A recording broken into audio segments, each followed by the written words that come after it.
Hi friends, ఇది వచ్చేసి భోగి రోజు తెల్లవారిండి 5 ఆ టైంకి. మా అత్తయ్య గారు వాళ్ళు అయితే 3 ఆ టైంకే ఇక్కడ గుడికి వచ్చి ధనుర్మాసం నెల కూడా భజనలు చేస్తారు. చూడండి, ఇది రామాలయం మా ఊర్లో.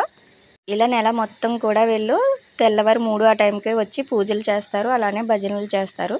చాలా బాగుంటాయి మా ఊర్లో ఫెస్టివల్స్ కానీ ఇలాంటివన్నీ కూడా. రాముల వారు కూడా చూసారు కదా ఎంత కలగా ఉన్నారో, చాలా బాగుంటుంది గుడి అయితే.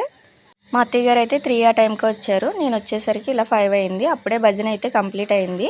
ఆ తర్వాత అయితే ఇలాగ పూజ కంప్లీట్ చేసిన తర్వాత రాముల వారికి అన్నిటికి కూడా ఇలా వస్త్రాలు అనేది మార్చి మళ్ళీ ఇంకా పూజ అయితే ఉంది. నేనైతే అప్పుడే వచ్చాను.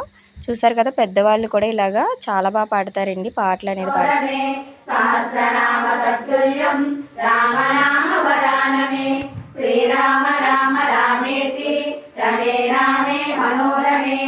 పూజ కంప్లీట్ అయ్యేసరికి ఇలాగ మనకి అయితే వెలుగొచ్చేసింది. 6 అవుతుంది. ఆ టైంలో చూడండి, భోగి మంటలో ఇలాగ భోగి దండలు కూడా రెడీ చేశారు. అందరూ కలిపి వేస్తారట.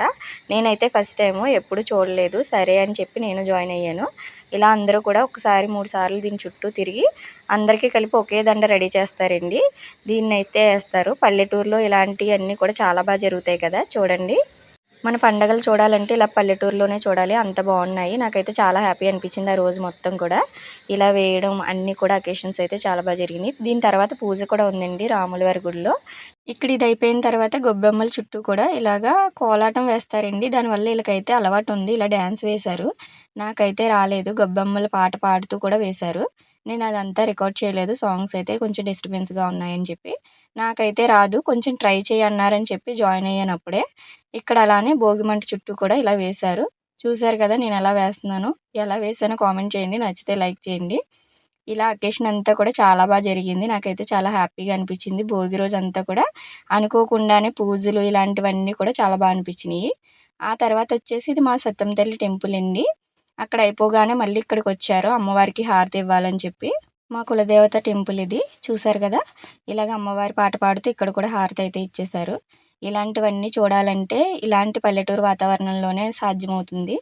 తిను వచ్చేసి మా తోటకోళ్ళు. అదే రోజు తన బర్త్డే అండి. స్వీట్స్ పంచుతుంది. గుడిలో భజన చేసిన వాళ్ళంతా కూడా ఇలాగా ప్రతి ఒక్కరు కూడా తలో రకం ప్రసాదాలు అయితే వండుకుని వస్తారట ప్రతిరోజు. నెల మొత్తం కూడా ధనుర్మాసం అంతా కూడా వీళ్ళు ఇదే విధంగా చేస్తారు. తెల్లవారి 3కే వచ్చి భజనలు చేస్తారు. పల్లెటూరు వాతావరణం చూసారా ఎంత బాగుందో. ఎర్లీ మార్నింగ్ 7 అయ్యేసరికి ఇలాగ అన్ని పనులు అయితే అయిపోయినాయి. గుళ్ళకి వెళ్ళడం కూడా. మేమైతే నైట్ భోగి రోజు ముందు రోజు అయితే నైట్ ఇలా 12 వరకు కూడా పెయింటింగ్స్ అయితే వేసామండి. ముగ్గులు చూసారు కదా, నేను వేసిన డిజైన్సే. మీకు ఎలా అనిపించినాయో కామెంట్ చేయండి. తెల్లవారి 3కే మా అత్తయ్య గారు అయితే ఇంట్లో కూడా పూజ చేసేసుకుని అప్పుడు టెంపుల్కి వెళ్ళారు. మా ఊరు వాతావరణం ఎలా అనిపించింది కామెంట్ చేయండి, నచ్చితే లైక్ చేయండి.